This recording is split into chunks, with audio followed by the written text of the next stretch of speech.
बिस्मिल्लाहिर्रहमानिर्रहीम। अस्सलाम वालेकुम स्टूडेंट्स। आज हम क्लासिफिकेशन ऑफ प्रोटीन्स को डिस्कस करेंगे। स्ट्रक्चर और शेप की बेस के ऊपर प्रोटीन्स जो हैं उनको हम 2 ग्रुप्स में डिवाइड कर सकते हैं, फाइब्रस एंड ग्लोबुलर। अब समटाइम्स आपको क्वेश्चन जो है वो इस तरह से आ जाता है कि differentiate between fibrous and globular proteins. तो इसको डिफ्रेंशिएट करना बहुत आसान है। मैंने इंटेंशनली इसको डिफ्रेंशिएट फॉर्म में लिखा नहीं है, लेकिन आप अगर लिखना पड़े तो आप आसानी के साथ जस्ट एक पॉइंट इधर से लें, एक उधर से, और ये एग्जैक्टली दिया ही इस तरह से हुआ है कि आप इसको इजीली डिफ्रेंशिएट कर सकते हैं। किस तरह, ये देखें। सबसे पहले फाइब्रस प्रोटीन्स क्या होती हैं, कि ये प्रोटीन्स जो है फाइब्रस क्यों कह रहे हैं। सबसे पहली बात कि क्योंकि इनमें क्या होता है कि इन प्रोटीन्स में फाइबर और फिलामेंट लाइक शेप इनकी होती है। अब लेकिन ग्लोबुलर जो है वो कैसी होंगी, ये प्रोटीन्स कैसी होती हैं कि दीज प्रोटीन्स हैव स्फेरिकल और ग्लोब्यूल लाइक शेप, इसीलिए ग्लोबुलर कहते हैं, क्योंकि शेप जो होती है वो गोल गोल सी ग्लोब्यूल की तरह की होती है। दूसरा डिफरेंस क्या है, अब क्योंकि इनमें हमने क्या कहा था कि ये फाइबर्स या फिलामेंट जैसी शेप है, तो जब फाइबर और फिलामेंट लाइक शेप है, हमने जो कल डिस्कस किया था कॉन्फर्मेशन में, तो वो कब बनती है कि वो एग्जिस्ट किस में करेगा, सेकेंडरी स्ट्रक्चर। अपने फंक्शन जब वो परफॉर्म करते हैं तो वो किस फॉर्म में होगा, सेकेंडरी स्ट्रक्चर। क्यों, क्योंकि फाइबर या फिलामेंट लाइक शेप है।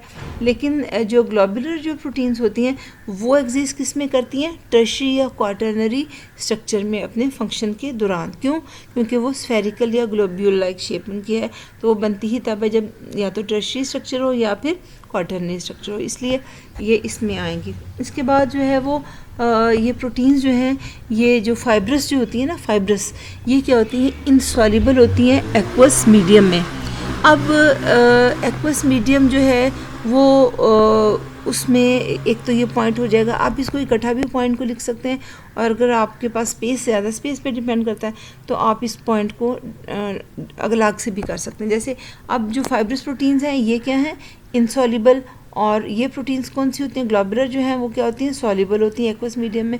उसके अलावा दूसरा फंक्शन इसमें क्या होता है, इसमें डिफरेंस क्या होता है कि जो हैं फाइब्रस प्रोटीन्स ये इलास्टिक इन नेचर होती हैं, और ग्लोबुलर क्या हैं, ये इनइलास्टिक इन नेचर हैं।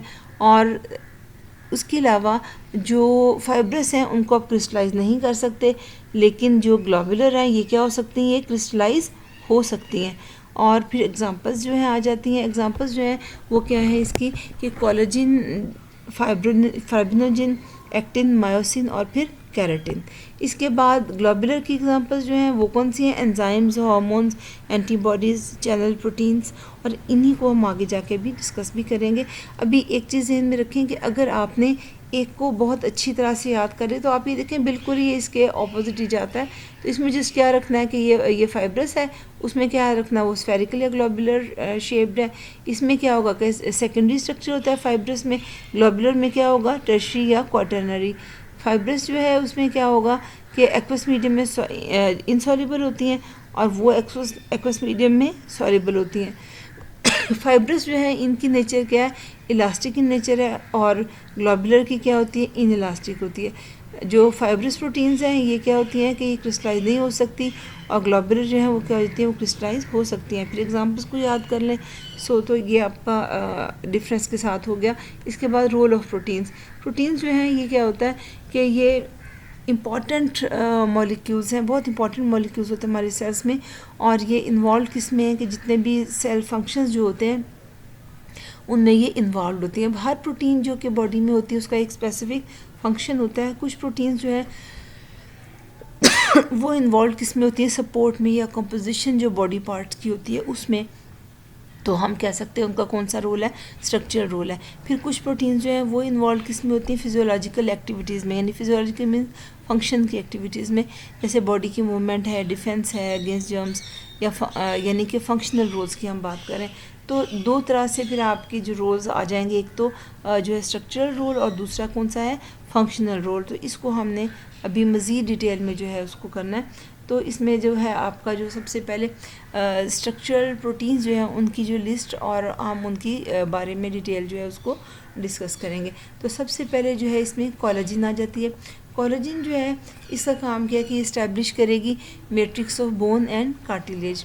इसके बाद इलास्टिन आ जाती है। इलास्टिन का क्या काम है, ये प्रोवाइड करती है सपोर्ट कनेक्टिव टिश्यूज़ के, जैसे टेंडन्स हैं, लिगामेंट्स हैं। टेंडन्स क्या होते हैं कि ये मसल को बोन से अटैच करते हैं, और लिगामेंट्स क्या होते हैं कि जो बोन को बोन से अटैच करेंगे। इसके बाद केराटिन है। केराटिन जो इसका क्या काम है कि जो प्रोटेक्टिव कवरिंग्स है उनको ये स्ट्रेंथन करती है, उनको ये स्ट्रेंथ देती है, ताकत देती है, मजबूत बना देती है उनको। तो उसमें जो कवरिंग्स हैं, प्रोटेक्टिव कवरिंग्स हैं, वो हैं कौन सी जिन पे केराटिन प्रेजेंट होता है? वो हैं हेयर, नेल्स, क्विल्स।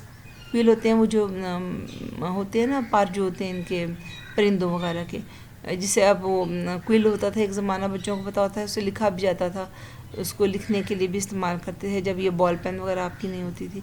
इसके बाद फेदर्स हैं, हॉर्न्स हैं, सींग जिन्हें हम कहते हैं, बीक्स हैं। तो ये इन सब के ऊपर क्या होता है? केराटिन होती है। इसके बाद हिस्टोन। हिस्टोन का क्या काम है कि ये डीएनए को क्रोमोसोम में अरेंज करती है, तो ये प्रोटीन का ये काम है इसका, हिस्टोन प्रोटीन का। इसके बाद आ जाता है जो अभी तक जो था, हमने कौन सा रोल की बात की थी?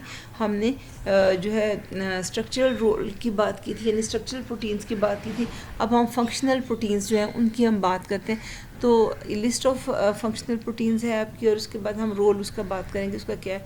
सबसे पहले एंजाइम्स। एंजाइम्स जो है वो क्या होता है कि मोस्ट एंजाइम जो है वो प्रोटीन होते हैं, और इनका काम क्या होता है कि मेटाबॉलिज्म जो है उसको कंट्रोल करते हैं, यानी कि जो बायोकेमिकल रिएक्शंस जो बॉडी में हो रहे हैं उनको ये क्या करेंगे? स्पीड अप कर देंगे। इसके बाद हार्मोन्स हैं। हार्मोन्स जो है ये क्या होती हैं कि ये प्रोटीन्स होते हैं, और इनका जो इन्वॉल्वमेंट है वो किस में होती है कि रेगुलेशन ऑफ फिजियोलॉजिकल एक्टिविटीज़ है, जैसे कि रेगुलेशन ऑफ ग्लूकोज लेवल होती है, कैल्शियम लेवल है, डाइजेशन है, ब्लड प्रेशर है। तो हार्मोन्स जो है वो इसमें हमारे हेल्प करते हैं। इसके बाद एंटीबॉडीज़ आ जाती हैं। एंटीबॉडीज़ जो हैं ये वो प्रोटीन्स हैं कि जो WBCs यानी कि वाइट ब्लड सेल्स जो है वो प्रोड्यूस करेंगे इनको, और ये कब प्रोड्यूस करेंगे कि in response to antigen. Antigen क्या है? कोई भी फॉरेन पार्टिकल है, जैसे कि बैक्टीरियम हो सकता है, कोई वायरस हो सकता है, कोई भी ऐसा ऑर्गेनिज्म हो सकता है, उसको हम एंटीजन कहते हैं, कोई भी प्रोटीन। तो वो जो है क्या होगा कि जैसे कोई हमारी बॉडी में एंटीजन एंटर होती है, तो हमारे WBCs क्या करते हैं, वाइट ब्लड सेल्स क्या करते हैं कि एंटीबॉडीज़ को प्रोड्यूस करते हैं। तो एंटीबॉडीज़ जो है हमें वो क्या देंगी? इम्यूनिटी देंगी उस एंटीजन के खिलाफ, और हमारी बॉडी जो है वो फिर उससे प्रोटेक्ट हो जाती है। इसके बाद हीमोग्लोबिन है। हीमोग्लोबिन कहाँ पर होती है? रेड ब्लड सेल्स के अंदर प्रेजेंट होती है, RBCs में प्रेजेंट होती है, और इसका काम क्या होता है कि ये ऑक्सीजन की ट्रांसपोर्ट और जो है कार्बन डाइऑक्साइड और कुछ हद तक कार्बन डाइऑक्साइड की जो है वो ट्रांसपोर्ट वो भी इसी के ज़िम्मे है, यानी कि यही करेगी। इसके बाद फाइब्रिनोजिन है। फाइब्रिनोजिन जो है ये ब्लड प्लाज्मा में प्रेजेंट होती है, और इन्वॉल्वमेंट इसी किस्म में ये क्या होती है? फाइब्रिनोजिन ब्लड क्लॉटिंग प्रोटीन है, यानी कि अगर आपका कहीं से खून निकलना शुरू हो जाता है, कोई ज़ख़म आ जाता है, तो वहाँ से खून निकला है तो उसको क्लॉट वहाँ बना देगी, और क्या होगा कि आपका खून वहाँ से रुक जाएगा। इसके बाद ओवलब्यूमिन और केसीन है। ओवलब्यूमिन जो है ये एग वाइट में प्रेजेंट होती है, और केसीन जो है वो मिल्क बेस्ड प्रोटीन होती है, और दोनों ही जो है वो स्टोरेज ऑफ अमीनो एसिड्स जो है उसके साथ इन्वॉल्व है। So students, that's all for today. अल्लाह हाफिज़।